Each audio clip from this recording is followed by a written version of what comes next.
this is the Athlete Weekly Planner. This is a resource put together to help me plan your macronutrients, your energy across the week. Also, it's a little area where you can start to get an insight into what you're putting in, how that balances out day by day. Once you look at this Google sheet, it might look a bit complex and there's a lot of data in there. Actually, once we start to break it down, it's kind of really simple. And at your end, you don't really need to do very much. So in this video, what I'll do a bit of an overview and go through this, show you how it works. Lots of stuff's calculated, connects together. So anything that we might put in, it'll make automatic changes. So in this little run through video, I'm going to talk through about carbohydrate needs, some protein needs, energy needs, and essentially day-to-day planning, along with a little bit around energy availability and energy balance as well. So first things first, what for you as an athlete, when you start to put data into this, all you need to do is look at your week and start to put in what your training is. So if you've got a coach, if you could ask your coach a couple of weeks in advance to, plan hopefully 1, 2, 3 weeks in advance. So it means you can put this in, we can start to work with it, and you can plan your meals around that effectively. And we've got a little bit of time, so you can go out shopping, put a shopping list together, and I can catch up with things and make recommendations. You might be able to take the data straight off Training Peaks or Google Sheets or another app. If you're your own coach and you do your own training, obviously try and map out your week ahead. Most people's training weeks are pretty similar to the previous week. So if you're not quite sure what to do, simply put on your training from the previous week, and then it'll give you a little bit of an aim, a little bit of a target. So kind of plan it around that. Again, we want to be as precise as possible, but ballpark figures will work here, so long as we've got something to work with. The beauty of this planner is the fact that you can change things day by day, and you can take control of that. So again, if there's anything missing, then you're able to take control, and it should automatically calculate things out for you. So really, you only need to put data into these yellow boxes in the middle. So the data you would put in, and I can see one that I've put in earlier, an athlete I'm working with has put one in earlier. So again, Tuesday, tempo run, the surface in there, the planned intensity, estimated distance, planned duration, and then minute per mile will be calculated off the back of that. So all you need to do is simply, for each day, put in what it is you're doing, what time of day it is that you're planning to run, what the surface is, whether it's road, track, hills, mountains, what the intensity is, is it just a easy zone 1 or zone 2, or is it moderate, a tempo run? Is it high intensity, such as reps, racing, hill repeats, or very high all-out efforts, which could be, train your VO2 max, doing really tough hill repeats, really fast track stuff. Essentially a 10 out of 10, basically. Really, really intense. Now, I'll talk about this a little bit more in a moment. Put your mileage in there, put the planned duration, and again, we'll be able to understand your intensity a little bit from your estimated pace. So in this case, it's 7 minute miles. And again, this is important because, the increased intensity and increased pace, the more carbohydrate heavy and more carbohydrate dominant your work session is going to be. So this can make a big impact in terms of, what we think you might need for carbs that day. So if we return back to the top of this form, again, we've got the client name in there at the top, and obviously in this case, taken the client name off confidentiality reasons, the athlete weight, resting metabolic rate, total daily energy expenditure, which includes non-exercise activity thermogenesis. So this can be anything from cooking to watching the TV, to sitting at a desk on a computer. Estimated body fat, which is important, which I'll come back onto. Fat-free mass, so this is just a calculation made off estimated body fat, athlete's height, age, and then the physical activity level of that athlete. So again, you don't need to worry about those too much, but I've got those in to make specific calculations. As soon as this video is complete, I'll put a link to it in the sheet as well, so you can hop on that any time that you need to.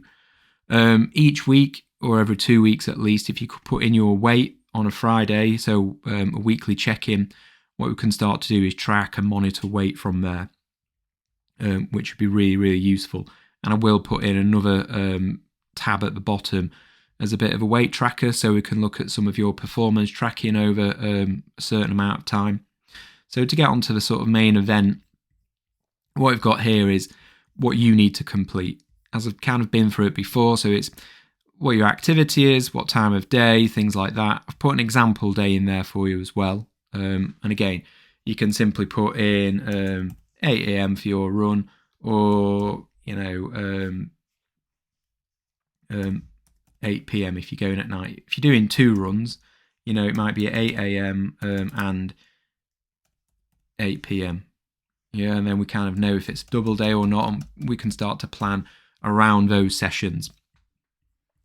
What's important is that you're as accurate as possible, just because, for example, road or track, a track and a road session don't use quite as much energy as a hilly session, or a trail session. So if we've got a flat trail, that might use 1.2 times the amount of energy that you would on the track. So actually we need to plan for that accordingly.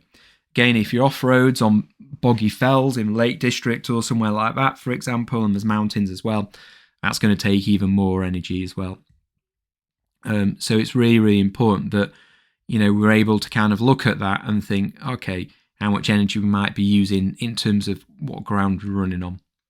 The intensity, so again, anything that's moderate tempo and up is going to be much more carbohydrate dependent, whereas low intensity, zone 1 or easy zone 2, is mostly going to be reliant on fat. Estimate distance, plan duration speaks for itself. So each day is on there, so all you need to do is, look at a Monday, put what you need to put in, Tuesday, Wednesday, Thursday, Friday, Saturday, Sunday. And then what I will put in there is a little bit of an idea of breakfast, lunch and dinner, and where you might want to focus carbs. So for this athlete, what we will look at here is Monday is very, very easy day. Just a quick run in there. Doesn't take much energy. So I've got an energy calculator at the bottom as well, which takes into what the duration of your run, the distance of it, your weight, and basically how many calories you're going to burn per day. So this is all as a reference on this line. So they're your targets you want to aim for each day. If we see on a Monday, this easy day, actually what we've got here is, it's a very, very short run, low intensity. So, I've put medium carbs in. It's just basically medium carbs. When I say that, it means just eating a normal meal. So not a kind of carb focused meal, or not a meal where we're trying to go no carbs, which again, I'll talk about differently, because we can talk about low glycogen and additional metabolic stress through that. If we kind of go through the week, if I start to look at, a tempo session, so that'd be a little bit later in the day. So actually, 5 times 7 minute intervals, that can be quite tough, and it's going to be quite carb dependent. So because the day before was quite an easy day, actually this athlete will have their glycogen topped up in terms of muscle and liver glycogen, because they won't have used it the next day. So actually, we don't really need to go carb heavy that previous day. The only thing we might focus on is just having a slightly higher carb breakfast, just to top up liver glycogen, just so we're ready for that tempo session. The next day is a double run day, but again, the duration of the run on the previous day isn't too much that it's going to be totally depleting of carbs. The next day is quite easy anyway, so all we're trying to think about here is, hopefully we've got a big breakfast, then we can eat normal carb meals throughout the day, and then when we think about the Wednesday, it's a double run day. It's on a road or a track, low intensity, so actually a normal breakfast, but then, because of these 2 sessions, we want to make sure the second session is fueled. So we're going to, have a bit of a higher carb lunch, And then at dinner, hopefully after the second session, we'll recover. And then we want to put in slightly higher carbs purely because we've got a tempo session the next day. So actually anything that's been depleted on the Wednesday, we want to be supporting that and making sure we've got enough glycogen to get a quality session in on the Thursday. Again, we might be looking down the line a little bit. So that's the Thursday. So again, Thursday you can eat normal, but in the evening we might want to go a little bit higher carb for breakfast as well. Because again, those sessions might be more depleting depending on the intensity of the athlete. And again, remember, this is at a tempo, and we want to make sure there's enough glycogen, to make the most of this 180-minute endurance run. Okay, which can be over that amount of time if it's moderate at tempo, particularly at 10-minute pace, and it's a hilly trail run. Actually, we can deplete glycogen pretty quickly on there, particularly if you're really sort of pushing it on the hills, getting the heart rate up, approaching VO2 max a little bit more. So again, we want to be running that rather than walking it to make sure we're getting the most of that session. So again, higher carb breakfast, slightly more carb focused dinner the previous day in order to plan ahead and get us ready for that. So for that session, thinking about that, we're actually looking at 2 days down the line, and rather than taking each day on its own merit, what we're trying to do is plan effectively around those days. Following that, the Saturday and the Sunday. Saturday, again, is low. It's slightly longer, an hour and a half, but actually we don't need as much glycogen on those days. So we can just kind of go medium carbs and not really worry too much about what we're taking in on those days. Same as a Sunday. And again, if the following week is the same as this week in terms of structure, then we know that Monday is an easy day, so we don't need to overdo it on the Sunday. A couple of weeks in, once we start to look at this, we might change it a little bit, chat to the athlete and think about, is there anywhere where we might put in some low glycogen training for additional metabolic stress. Perfect day for that would be the Sunday, where it's just a 45-minute, low intensity zone 1 or 2 session. That's really, really easy to do. And again, if this session here on the Saturday was medium intensity, might be more glycogen depleting, and we can use it then and go like low glycogen on the Sunday, or even think about going low glycogen after the Friday session, turning these into low carb runs, so avoiding carbs, and then actually we can get extra metabolic stress from that Saturday session.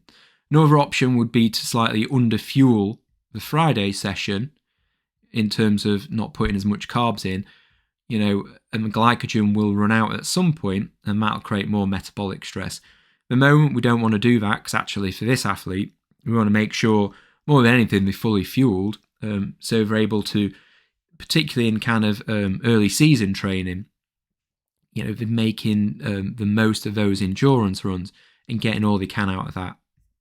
If we start to go down, we'll look at how much kilocalories are needed per day. There's a few different variations of this, which I'll talk you through. So this yellow one is your target for each day.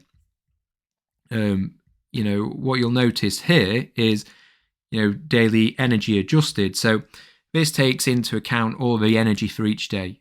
And this, a lot of the time, will actually map, this pink line will match onto this yellow line, but I'll make changes depending on the day. So actually, on the Friday, that's a big day, so we might want to put an energy surplus in advance of that. So I've taken calories away from the Friday and added those to the Thursday. So we've got lots of energy going into the Friday. And actually after the Friday, rather than putting in all the calories after the run, we're putting in some in advance of the run, so you've got as much energy as possible. And then again, the days after that, Saturday and Sunday, are really easy to plan out, because we're just kind of using those almost as normal days. There's no stress with those at all. These calories look pretty high, but this athlete is a tall athlete, obviously going to weigh a little bit more, is going to use more energy, and actually is putting a fair amount of effort. So 3 hours on the Friday, hour and a half on the Saturday, 45 minutes on the Sunday, hour and 10 minutes on the Thursday. When again, this athlete's resting energy expenditure on any normal day would be about 2,700 to about 2,900 calories per day anyway. So all this here, again, you don't need to worry about yourself too much of this, but this is lots of different calculations. So there's activity calories per day. So this is, how much calories you're burning on just your activity. Your energy intake, per day in terms of what you need to balance that out. Daily total calories, and this simply maps onto these other two. Thermic effect on food there, so I've not added that for the moment, but there's times when this might come in. So the thermic effect of food is simply, roughly 10% of your overall calorie intake each day will be taken up with the energy your body uses to digest that food. So again, if you're eating 3,000 calories per day, 300 of those calories will actually be used as energy to, help burn that fuel and oxidize it and utilize it to turn it into energy. This can change a little bit. 10% is a bit of a sort of a rough sort of ballpark figure. It depends on what food you're taking in. Protein has a much greater thermic effect than carbohydrates and fat, for example. But again, we're using 10% as a rough figure for this because, again, with all the athletes I work with, most of the time you'll be, and again, if you look on this line here, you will be on anywhere between 1.6 and maybe 2.2 grams of protein per day. For most people, for most endurance athletes and ultra endurance athletes, I'd say 1.8 grams of protein a day. And again, this might change, as you'll see later in the week here, depending on how much carbs you're taking in a day. So less carbs, more fat, more protein, more carbs, and then we might actually drop protein a little bit. Depends if you're on a weight loss plan as well, or what your body size is. So these are all kind of different nutrition targets here and different nutrition calculations. What I tend to do is work with these green lines, and these will all map over onto each other. So when you're planning out your daily intake, whether it's using chronometer or just a simple calculator, this will help you give those targets. So again, if we look at Friday, for example, which for this athlete is clearly the biggest day of the week, once we start to map it down, we look at calories. And actually for this athlete on that day, I've put in carbohydrates aiming for 10 grams per kilogram, which breaks down into, and it calculates it to 842 grams of carbohydrates a day, which equates to 3,368 calories just in carbohydrates. On top of that, we've got protein, which is 1.8 grams per kilogram of day, which works out to 152 grams, a total of 606 calories. And then this will leave us, how much fat there is. So 1.6 grams a day, total fat, 135 grams of fat, total calories 1,216 in total. So carbohydrates and protein per gram equal 4 calories, whereas fat per gram of fat equals 9 calories. Again, don't worry about that too much. These are just your targets. So 10 grams of carbs a day, is quite a lot, 842 grams. It's a considerable amount of carbohydrates. You'd have to work quite aggressively to get that many in. But over, this run of 180 minutes, I'd expect a lot of those carbs to be taken in during the run. So make sure you're getting some in while you're supporting the run. This could well be 60 grams an hour, which is obviously going to take us up to 180 grams of carbs already there. So once we drop down, go back to Friday, that'll bring that figure down into 678. So again, we might think, okay, high carb breakfast might be 180, and then we can split the rest over smaller snacks and meals across the day. again, we want to use these as sort of ballpark figures, and the aim is to, simply ensure that we're maximizing your nutrition as much as possible to support really strong, high quality endurance training. Again, I've set 1.8 grams of protein out there. These all change depending on what we put in. So again, if I change this really quickly to 6, again, you'll notice all the figures change there. So again, this will change your calories, so it'll balance it all out. It'll just have knock-on effects usually in terms of fat. So that's gone up to 3.4 grams of fat. So actually, it's quite a lot of fat. On any days where there would be a surplus like that, actually, we would just up the protein a little bit. So let's move that back to 10 grams and leave it like that. Okay, so the next point is a little bit further down. So this model, works on energy balance. So this is simply looking at what your energy needs are each day in terms of how much energy you need to take in balanced against your resting metabolic rate, non-exercise activity thermogenesis, so say cooking, working, sitting at a desk, watching TV. Again, we want these to balance out. It's kind of the simplest model for that. It's not always the most effective because, as I say, dietary induced thermogenesis, so the energy it takes to digest your food, we've got to take into consideration. What kind of foods you are eating as well. There's aspects of hunger as well in terms of the different types of foods, the exercise you're doing, the hormone response to that as well. So again, it can be something quite complex, and actually we want to try and keep it as simple but as accurate as possible. So another thing we start to look at is, for when you're doing your exercise, what are you doing? What would you be doing instead? So with this, on the Friday, if we look at this athlete who is exercising for 180 minutes, as a quick calculation, if that athlete was just simply watching TV for 3 hours, that would roughly be just under 100 calories per hour. So again, as much as we've got this focus on this is how much the energy balance is, we need to start to subtract what those calories are that you would be burning anyway. On this point, I've not done this for 2 reasons. I've not added the thermic effect of food, which actually means that'll help balance out, what daily calories are a little bit. And also I've done another equation. So we've made a rough estimate of this athlete's body fat, and we can do this. The gold standard for this is DEXA scans, which would set you back if you can find one. Again, if you're near a major city, it shouldn't be too much of a problem, particularly London. You can find a DEXA scan for anywhere between sort of 100 and 200 pounds. In total, it takes about 20 minutes. They're really effective. This will give you a good idea of what your body fat is. Additionally, your bone density.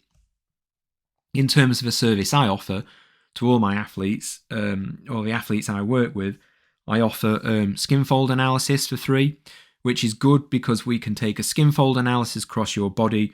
We can look at some of your bone girths and density, but also we can keep tracking this, to get a good understanding of your body fat composition, your lean muscle mass, but also plug in some of this data into this, which brings on to energy availability. So, excuse me. So energy availability, we use for body fat. You might have heard of REDS, which stands for Relative Energy Deficiency in Sports. So REDS has been around and known as a female athlete triad for about 30 years. And it's recognised in female athletes a lot more because there's more clear biomarkers such as loss of menstrual cycle, impaired bone health, things like that. It's only over the last 10 years or so that REDS has been put on the agenda to take into account male athletes as well. And this works in terms of working out someone's body fat percentage and then balancing it out across what their energy needs are per day. So it's a really simple method and really effective. Ideally, for male and female athletes, we want an energy availability of 45 calories per day. At the bottom level for a healthy athlete, we want 40 calories a day. So this is basically how many calories you've got left over for energy after your exercise each day. So again, in this case, for this athlete, it's 40, which is great, particularly for a male athlete. And this athlete is a male athlete in this case. Once we start to get under 30, that becomes chronic. And this can lead to soft tissue injury, bone injury. It can bring down an athlete's mood and lead to depression. There can be aspects of cardiovascular risk as well, which hasn't been researched too much. But again, we don't want to go there because, there's a chance that it may impair your performance.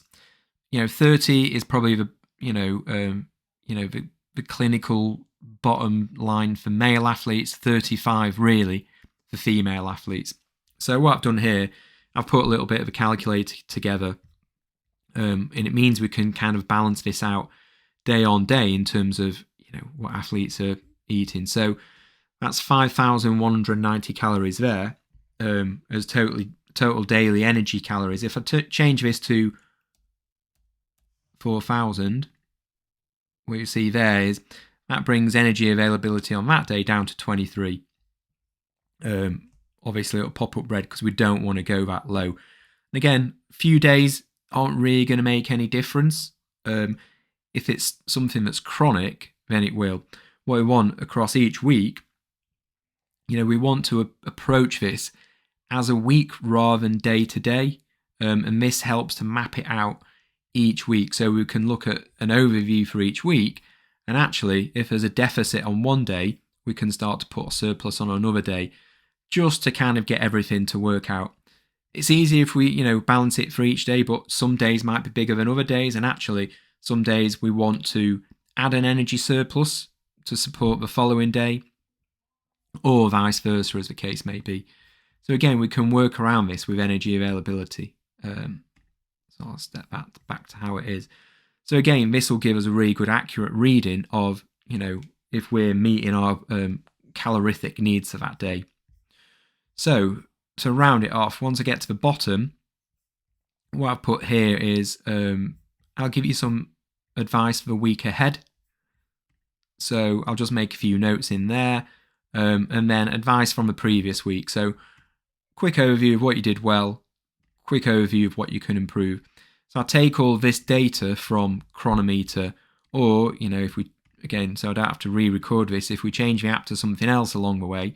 But again, this is based on what you're eating, your weekly energy availability, things like that.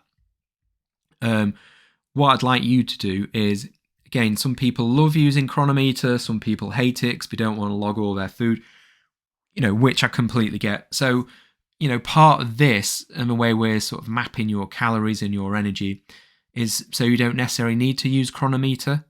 You can just go in and target certain calories per day based on certain meals or certain carbohydrate intakes, whether it's high, low, or medium.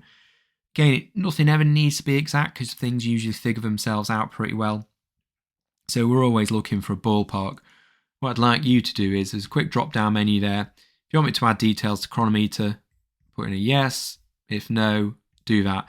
Purely because it's going to save me a lot of time rather than putting lots of data in there and it not getting red. It means I can spend some more time mapping this out. And what I'll simply do, if you put yes in there, I will use some of these macronutrient calculations. And I'll just plug those into Chronometer for each day. So when you open your app, you'll know what your target calorie intake is for that day based on what your training needs are for that day and what your overall carbohydrate intake should be, what your overall protein intake should be. So to round it off, as I say, for this it's important that we kind of get a good idea of mapping it across the week rather than individual days, and this means we can make up for shortfalls on some days and map it all out in a way that ensures that you're getting the best out of your training. over days and weeks and months, we can make little tweaks to this. And then I'll put a few little notes in here as well.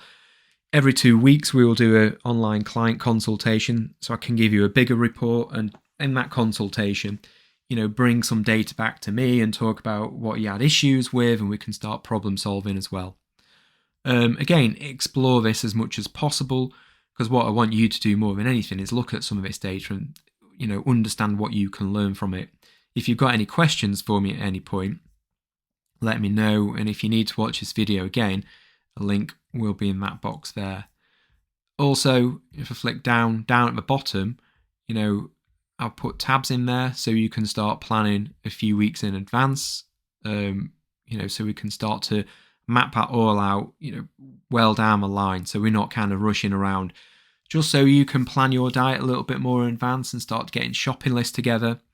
I've also put a carbohydrate planner in there. This is kind of a reference for you to look at. There's a journal article it came through, but this really starts to look at planning your carbohydrates. So these red boxes are important, and what you'll notice there, these are the recommendations from